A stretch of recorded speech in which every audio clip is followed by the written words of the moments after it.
for those of you who do not know me, I am Audra, Erica's only sister, and let's be honest, that's really probably the only reason why I am the matron of honor. So fun story. Earlier in the week, my husband asked me if I'd thought much about this speech. Sorry, I'm shaking, so I'm gonna put it down. We talked about it a little bit, and then he said, well, you're just supposed to say all sorts of good things about the bride and groom, so your speech ought to be pretty short. And he has asked to be renamed. He doesn't want anybody to know his name. So. All right, a little about Erica and I's relationship. We met in the 90s. I was 8. She was a newborn. She was a super cute and good kid, but things did go downhill within a few short years. She began escaping the house at the age of 3, possibly 2, I'm not sure. Our parents actually rigged up contraptions to keep her in the home. They didn't always work. You can ask our neighbors. I'm pretty sure one put a doorbell on their back door, and another one had to lock every door to their home. Erica continued to show her independence at the age of 4. One time she threw a fit on her way home from a drive. Mom and Dad told her to get out and walk home. We were only a block and a half away, though, so it's okay. But that girl got out, and she marched home in the dark. Then we knew that we were in trouble. By this time, our baby brother, Neil, had joined the family. And Erica was a really great sibling to him.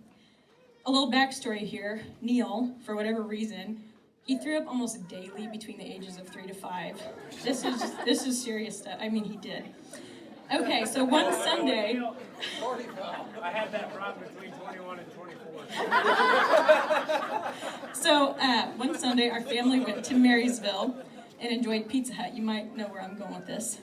On the car ride home, Erica made gagging faces at Neil on purpose, and he proceeded to vomit everywhere. Probably not on Erica, but I know I had it all over me. And thus, we still have a spot on Highway 36 that is nicknamed Puke Corner. It was bad.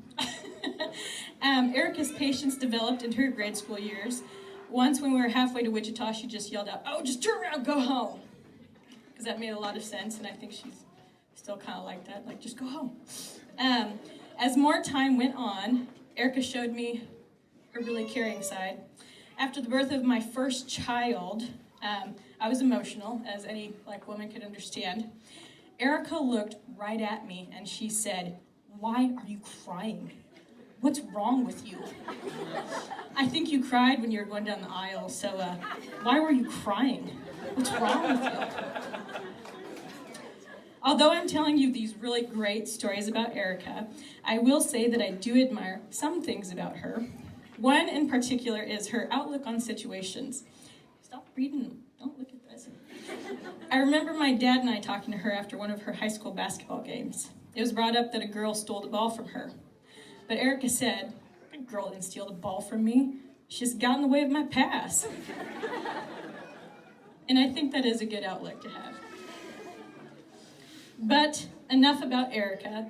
Today, Erica is a married woman. Today is about Erica and the love of her life, her dog, Max. The two are officially family, as Max was actually Derek's dog. Erica actually gave our mom a fridge sticker that says, "I love my grand dog," before Derek had even proposed, so I don't know if that was a hint or what. Now, Derek, I know that Erica is glad you proposed because she is proud of that ring and she really loves you. We all know that you're a pretty okay guy, but most importantly for me, you make my sister happy in a way that I never could. So thank you. Erica and Derek, I wish you guys the best in your life together. One other thing. By the way, about 10 years ago, at one of my cousin's wedding, an uncle told my dad to get ready for his 2 daughters' weddings. To which my dad replied, by the way, if you don't know my dad, he just says a lot of things that are actually really funny, so this is not mean in any way. But anyways, he said something about me, which I'm not going to repeat. And then at Erica, he said, "Who would want to marry that girl?" Well, Dad, it's Derek Rottinghouse. So cheers to the two of them. And thank you, Derek. And we wish you guys the best of luck. Oh, and one more thing. Erica knows this. Ladies, our brother Neil, he is available and he is back here now. Contact myself or Erica for applications.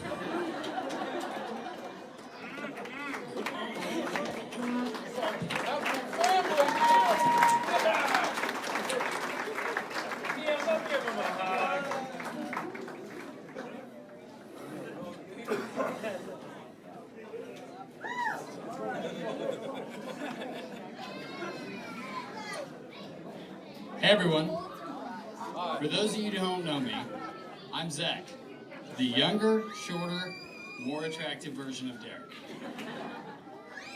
First off, I want to thank everyone for coming to help celebrate the marriage of Derek and Erica, or as my sisters would call them, Derica. I'm pretty sure Father Reggie called you that too. Well, it's been a great day so far, don't you guys think? It's also been pretty emotional at times. So emotional, in fact, that even the cake's in tears. It's okay, guys. That's the only dad joke I have lined up for tonight. But if you guys want to see more, you can talk to Kale after the speech. He'll be here all night. And by all night, I mean till 8, because that's his bedtime. Oh, come on! Now, 8:30. on to the couple tonight. It's been fun watching Derek and Erica's relationship grow over the past few years. From their awkward young love at slow pitch games to their now being married and ready to grow old together.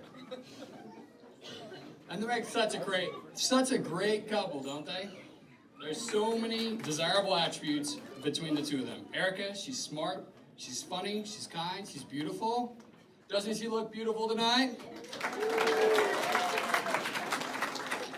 And Derek, well, he's athletic, tall, good. Sorry. What's this say? I can't read your handwriting. You know, growing up with Derek, it hasn't always been easy following in the footsteps of an older brother. He's always been the first one to do things. First one to get the new toys, first one to get the new trophies, first one to drive.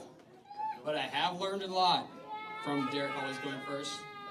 Like, for example, the haircuts over the past few years, or over the years.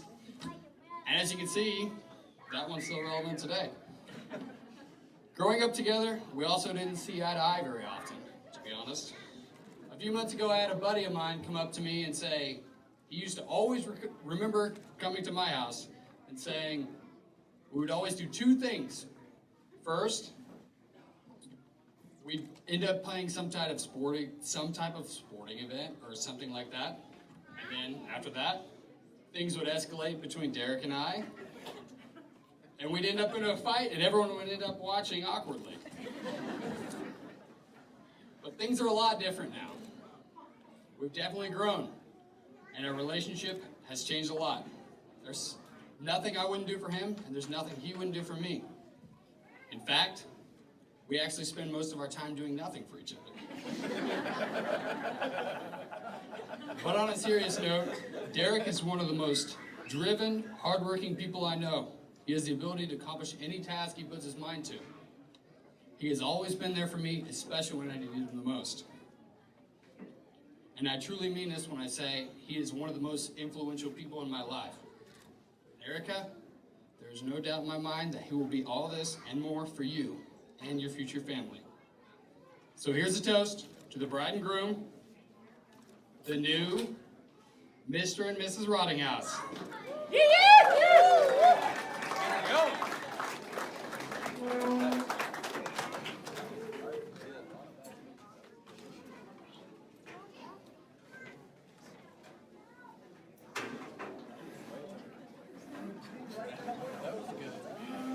At this time, the bride and groom will cut the cake.